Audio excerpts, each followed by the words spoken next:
Hey, what's up? I'm Guy. I'm John. It's our YouTube channel. Subscribe to it. Give this video a like. Check out the podcast below in the description. And also check out our sponsor, Tito's Handmade Vodka. Yep. #1 vodka in America. Tito's. Crafted to be savored responsibly. So how did Trey Lance play in the third preseason game? I have one issue. Again, if we're critiquing, a young player that has a long way to go, his physical attributes, like he clearly can run, and he has an absolute hose. And when the comparison, and it was going in NFL circles, of Colin Kaepernick, we watched him and we're like, I don't really see it. I've seen some things in these preseason games that, I mean, again, the tape that you and I watched was 2 years ago because it was all he had. It does look a little different now. Like I see a guy that needs to work on his touch, and he can throw 100-mile-an-hour fastball, and he is winging it in there. Like he throws bullets. But there has to be a balance between when to truly let it go, when to kind of lob it in there. I think touch is an area, if I'm doing strengths and weaknesses on Trey Lance, is something that has to get dramatically, oh my God, Bryson almost just hit it in, way better for him to become, like, if he had really good touch, I think Trey Lance is a starting quarterback right now. Like, you just feel him out there. Like, I just don't think he has the, it's just an area of which he has to improve. And the only way to improve that is because we know once the season starts, if he wasn't playing at all, it's like it's not normal. You got to get the game reps, and he's going to be able to get game reps of throwing the ball. I wonder if the reason it's happening with him right now is because of how quick the game is around him. Not that he doesn't look quick enough in terms of just as he moves around other players, he doesn't look slow in the way he's operating. But I do wonder if the reason he had it in college is because he had the feel of how. I wonder if he's a little sped up, right? And we talk about, I'm no quarterback footwork expert, but they've spent a lot of time talking about his footwork and how important it is. You build from the ground up, John. It all starts with the base. Guy Scangarello. Yep, one of the best in the league, John. That's me. But, everything gets off a little bit. I loved, right, everyone loved that he took his 40 days to get his footwork better. But, I think what does it take, 28 days of eating broccoli to make it a habit? Like 40 days is not, it's a lot of time to change mechanics. Is it a lot of time for mechanics to stick? I think probably not, right? And then you dive right into the real action, and doing your mechanics in practice or doing them on whatever cone Jameis Winston drill you got going on is one thing. It's another thing when you've got your whole life of mechanics now battling 40 days of mechanics, and you're playing in an NFL game. So the reason I don't go back to the Kaepernick comp is because I watched Colin in college. He threw the ball the same in the NFL. Like, I've seen this guy do it in college.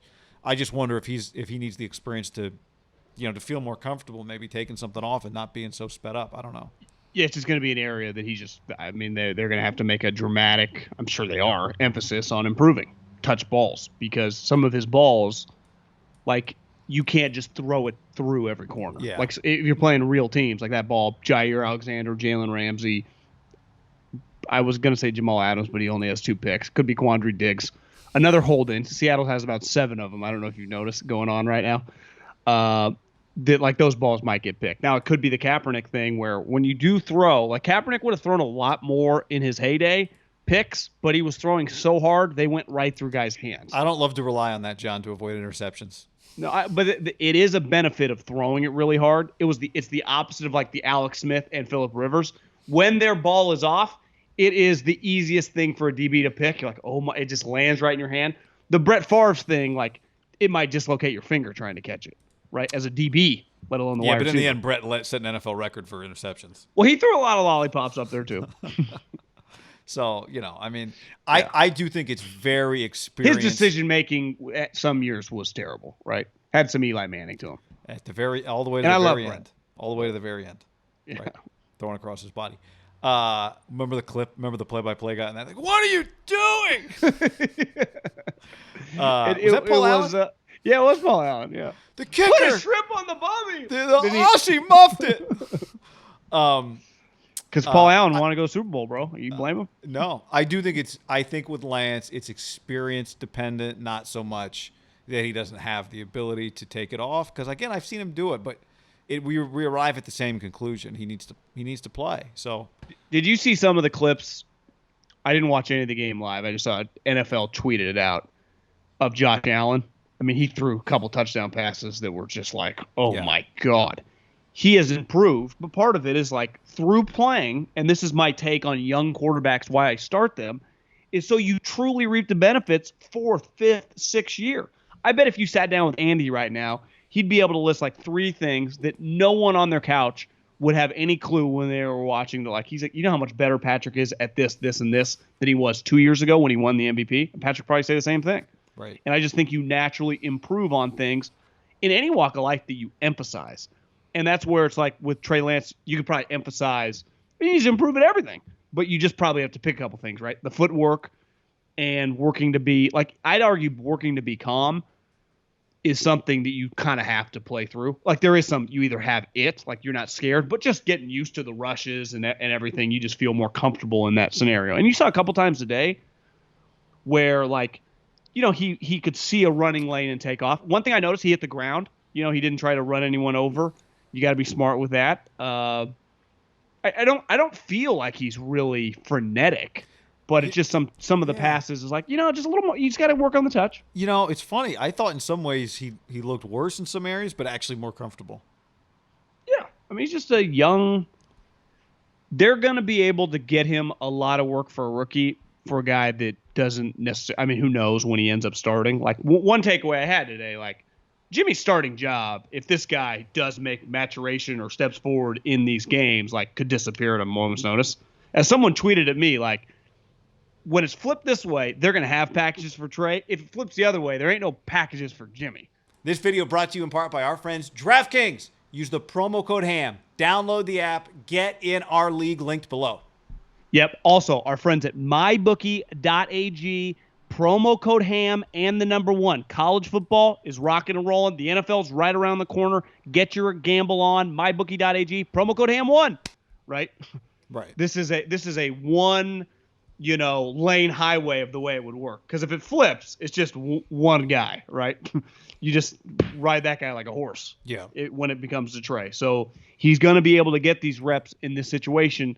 And if he doesn't prove that he can do it all, then it'll stay this way. But if he proves, especially Seattle's, the Green Bay's, the Arizona, like in the big boy games, if he just starts rolling, and let's face it, we've talked about this for a while now, Jimmy just can't struggle. So if Jimmy's struggling, he's rolling, would it shock you if, like, you know, a little baseball style, like you bring the bullpen guy in, like that guy stays in and the other pitcher's out? Yeah, the question is going to be when you watch it, right? Is he just coming in situationally, or is he start coming in just to do the same thing Jimmy would otherwise do? Now, sometimes he does things Jimmy would otherwise do just because you don't want to always only do the right. You're just not running just Taysom Hill's plays. You want to run some of Drew Brees' plays. The difference is Taysom Hill can't run some of Drew, can't execute some of that. And they ultimately want Trey to do everything Jimmy does. Absolutely. Right? They drafted him because they think he can do everything Jimmy does better than Jimmy. Yeah. That's why they drafted him, because Kyle Shanahan is trying to find a top 5 quarterback. That's why they drafted this guy. Not top 5 in the draft, top 5 in the league. And here's one other thing, big picture, just from put on my scouting shoes. One thing with mobile quarterbacks, it's human nature. You just resort, like you said, with when fundamentals aren't hammered in, you just resort to what you naturally do. Like, it's never was weird. Like, why would Michael Vick take off after a second read? I don't know. He's fast as shit. Like, he can run. Like, why does Watson do it? And he's even a bad example. Lamar and some of these guys. Peyton Manning or even Mahomes, I would say, but he can scramble around. I'd say Rodgers and Mahomes are great examples. They are true pocket quarterbacks who, when they scramble, really scramble to throw, right? Tom cannot even scramble. He has to throw. But can you get to the point where you only scramble to throw? And how do you balance it with not, like, scrambling to run right away? And you saw a couple times today that was Trey's first reaction. Who would blame him, right? It's like, why you always say, like, why do rip guys take their shirt off at the pool? Fuck, I would too. You know, why do you, whenever you see rip guy you follow on Instagram, he's never wearing a shirt? Yeah, it's his go-to move, right? Trey Lance's go-to move right now, if things are getting a little haywire out there, which is human nature for any 21-year-old rookie who's played one game in whatever 500 days, would be to take off. And it's just, that's going to be something big picture, right? That even if he's the full-time starter in 2022, he'll be doing that. It's just to preserve his, you know, physical just availability, there's a balance that comes to that, right? Yeah. But don't you think his natural inclination is to move to throw, not move to run? I don't know. I haven't watched him play enough to honestly know against real good competition. Yeah. The question is, can he make the play? I think his natural inclination is to move to throw. I don't think he's necessarily looking like Michael Vick or Lamar Jackson because he's not that fast. And I think you saw a couple times today, like even a Raider backup, like they get to him relatively quick. Yeah. Like he's not going to be running by guys, but it is something in his back pocket on like a 3rd and 5. Like I think that's ideal. Like Kyle, like we don't need him to just. He has 30-yard rushing games. We're fine with that if 3 or 4 of those are to pick up first downs. You know what play I think Deshaun Watson kind of morphed into that. Like he scrambles to throw. Like I think ultimately they want like a Deshaun Watson version of a quarterback. Yeah, like the hell, they wanted Deshaun Watson. And then if there's 5 yards, go take it. The play I don't love is the zone read where the running back takes it outside and Trey Lance runs straight up the middle without the football. Just, you give it. There goes Carlos Hyde. There goes Trey Sermon to the outside, and Trey Lance just runs without the football straight up the middle. But it's like you start running through traffic without the football. I mean, somebody might accidentally hit you. Well, the number one thing you would tell your defensive line leading up to that week, you hit them and you hit them fucking hard every single play they do that. You got to be careful. You got to be careful with it. Right? Well, I mean, they are actively deceiving you. They are making you think he has the football. So it's part of the play. I know. I mean, if you're going to run that play, it is what it is. I'm not a big fan. Like, there's a balance to an RPO / that. The question is, how many times do you have to keep it to keep a defense honest? Like once every 20 times? Who was running RPO stuff with a stiff quarterback who was doing that? Glennon. Was it Glennon? Somebody was running RPO with a quarterback that couldn't run. Someone told me that Stefanski told them that the number one thing that he thinks that, he's become obviously an offensive coordinator, but he learned working under Kubiak was, and why he's such a big believer in under center. And it's weird. Like he really is. He feels like not a Kyle, but like a Mike Shanahan minion, even though he's never been connected, but that's kind of how he coaches, like that style. He said the number one key to the offense is to make your runs look like passes, your passes look like runs, and then everything is like, I can do whatever I want. And it's the big pushback on why the Shanahan style, which he runs, forces you to put the quarterback under center. Because if you're only in shotgun running RPO stuff, well, there's a limited amount of plays you can do. But under center, I can hand it off. I can do play action. I can do anything. I can really run every play. And I still think there's a lot of value to the under center stuff. And that is something that Jimmy's clearly really comfortable at. I'm not saying Trey is not, but for the most part, it does feel like Trey's just in the shotgun right now doing RPO. Like they're just, if you fucking can't hit a fairway with your driver by about hole 8, you probably should just hit a club that you can get in the fairway, right? So they just probably feel comfortable with those plays, but those plays also put them in harm's way. So there's just a balance to all of this, I think. Yeah, I don't even think they know. How would they? That's the beauty of the whole thing, just from a viewership and entertainment standpoint. Now, for the people who it's like, you got to win the game or you lose the game, which is ultimately the end, does this make you more likely to win a football game? That's the question. Well, let's say I'm Adam Peters, and you're Parag, and we're sitting there. Do you feel great about every time that he runs around in harm's way? I don't, but you talking about Trey? Yeah. I don't, but again, if he was the starting quarterback, that's just part of why you drafted him, is because you think he can be dangerous with his legs. But no, I don't feel good about that. But I'm saying like the design quarterback keepers, like toward defensive tackles and middle linebackers, to me, and they haven't done that yet. Gives. We've signed enough in practice. Yeah. Well, in some of those plays, like you're saying, on the where the Mozart or Trey Sermon is taken off toward the sideline and he's handed it to him, those might be automatic gives too. Like he might not be allowed to keep it. The difference though is if Aaron Donald is right there and he has just thrown Brunskill to the sideline, he might take you out, right? You could argue, is it worth getting a 10-yard, 15-yard penalty just to fucking rock his ass? Because if I was running the other team, I would say rock him. Yeah.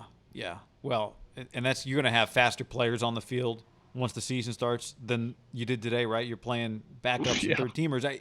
It's one thing to have a rhythm when you're playing backups in the preseason. Like, it had a rhythm today when they first debuted this, right? I agree. It doesn't It's a whole other animal to have a rhythm when you're playing the Lions. When you're playing on the road against the Eagles, can you have a rhythm playing football like that on offense? Yeah. What happens if your first 3 drives are punts and you don't get 9 plays? So then what happened? You get into the second quarter, Trey hasn't stepped on the field, and now you're trying to develop a rhythm, but your offense is struggling to begin with. Now you might say, well, this is how we're going to jumpstart it, but I mean, rhythm is hard with one quarterback. How do you now push? You're pushing extra buttons. I don't know. But again, like it's trying to put pieces of this puzzle together. It's going to be very entertaining. Yeah, entertaining whether it works or doesn't. I mean, more entertaining if it works because then you have a rhythm. But if it's not working, then there's going to be a lot of criticism for Shanahan, right? If it's not working, if Jimmy's starting slow and Trey's coming in and out and Garoppolo hasn't gotten in a rhythm and Trey Lance doesn't really have a flow to it and you can't throw the football, so you can't run the football. Yeah, if it doesn't work, you just naturally criticize in sports. That's the way it works. Though, when Drew Brees were getting yanked out and people were critical of like his blind love for Taysom Hill, which I think a lot of people like around the league, like, why is he so obsessed with this? That is not the case here. Like, you shouldn't have blind love toward Jimmy. Like, I just have where I will struggle to criticize it unless one of the guys is playing well and he goes back.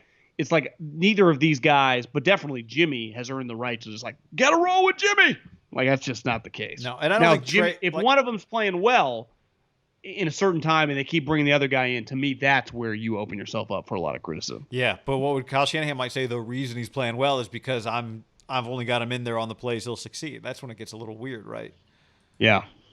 This on YouTube from Fast Family Affair. I simply can't see anything close to a 60-40 split with giving Lance plays versus Jimmy. Lance is a weapon, but he's not ready to be a starting quarterback. No, to be clear, I'm not predicting a 60-40 split at all. I'm just asking how high is Kyle willing to go with this thing? Because, again, there are going to be opportunities where you watch Garoppolo make some plays that you don't feel good about, some throws you don't feel good about. We've seen it pretty consistently.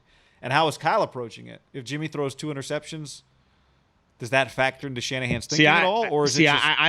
I'm with you, guy. I don't think 60-40 is that crazy. Like if let's just pick an even number, 40 offensive snaps against the Lions. Would it shock you if Trey got 12? 15? That's like almost 40. 15. Does that mean it's going well or that it's going poorly if he gets more snaps? I don't know. I'm just saying like he just gets that many snaps. I'm just wondering the more snaps he gets, does that mean it's going well for the team or that it's going poorly for Garoppolo? Or maybe it's not. It has nothing to do with that. I just think it's part of the plan is to give Trey a lot. He's an asset, right? You just would play him. Yeah. He's kind of treating the position a little Billy Bean Farhani, right? Like I'm unemotional to it, which I kind of like. They should be, and this backs to the Drew Brees conversation. There was emotion there with Brees. Now, you could argue toward the end he was kind of a shell of himself, but maybe 3 or 4 years ago, it's like, what are you guys doing? It's like, this is an all-time great. Like, you get it sometimes in baseball. Like, I would rather not pitch hit fucking Buster Posey here. I'm not saying they do that, but like for the left-handed hitter or whatever. Jimmy Garoppolo is like, if he was a baseball player, you could yank him whenever you want. And that, to me, is where I think that everyone is open-minded to this situation because of Jimmy's limited equity as a great player, right? He's accomplished some stuff, but no one views him as like some great entrenched starter. No, but I don't even think it's that much of an equity issue. I just think it's more of I know, tough miss by Bryson. He's burning the edges. He is. I don't think it's just about the equity. Like Brees was equity, but Brees also just did things the other guys didn't do. I think there are just inherent risks in the way that Garoppolo plays. Garoppolo makes some throws, or there are some throws that he can't make. There are some throws that he will make that are going to hurt you. It's just part of the deal.